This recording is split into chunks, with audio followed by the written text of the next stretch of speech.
Talk Internet. Bonjour, bonsoir à tous. Mon nom est Hervé Chimcha, projecteur calculateur en béton armé, technicien du bâtiment, technicien supérieur du bâtiment, entrepreneur en bâtiment. Donc, et puis, c'est l'occasion aussi pour moi de vous prier aussi, de vous abonner à notre chaîne, et puis de mettre un pouce bleu pour, en guise d'encouragement.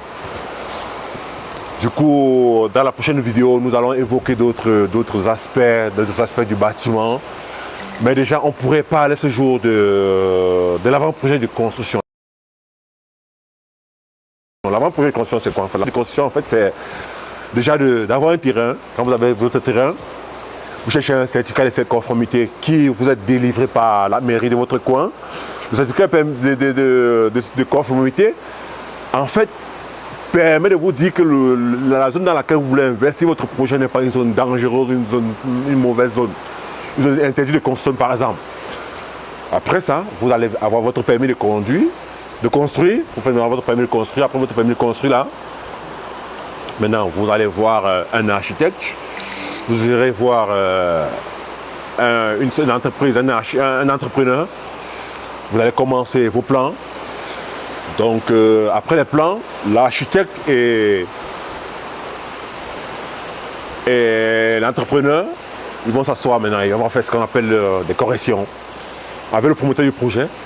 Ils essaient de voir ce qu'il y a de corriger. Et après, maintenant, on rentre maintenant dans le cabinet de l'architecte pour faire les corrections et puis maintenant pour lancer les plans définitifs.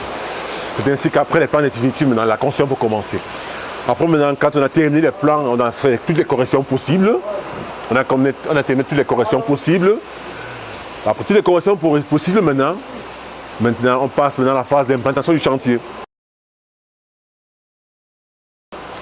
La phase d'implantation du chantier consiste à faire quoi? Ça consiste à trouver un engin pour niveler le chantier, faire les routes d'accès, des voies d'accès pour le chantier. Après avoir terminé les voies d'accès pour le chantier, après maintenant, on passe à si nous sommes dans une zone viabilisée, une zone là déjà la SNEC, la société des OPAS, on prend un abonnement et puis on connecte les eaux au chantier. Et puis même quand on a un abonnement, il faut maintenant avoir des bacs ou bien des cuves étanches au chantier pour pouvoir conserver de l'eau, parce que l'eau étant une denrée essentielle pour la construction.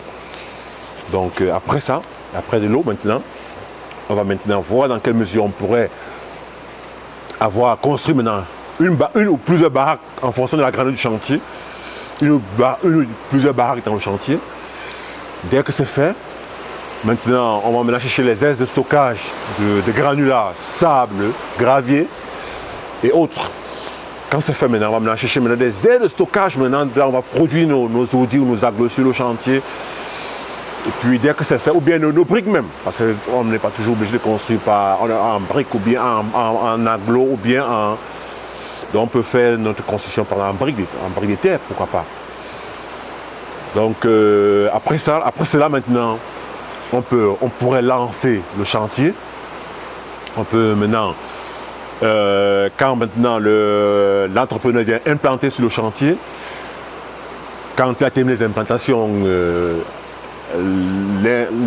l'architecte est censé maintenant venir vérifier si la conformité y est par rapport à ce qu'il a fait sur le plan.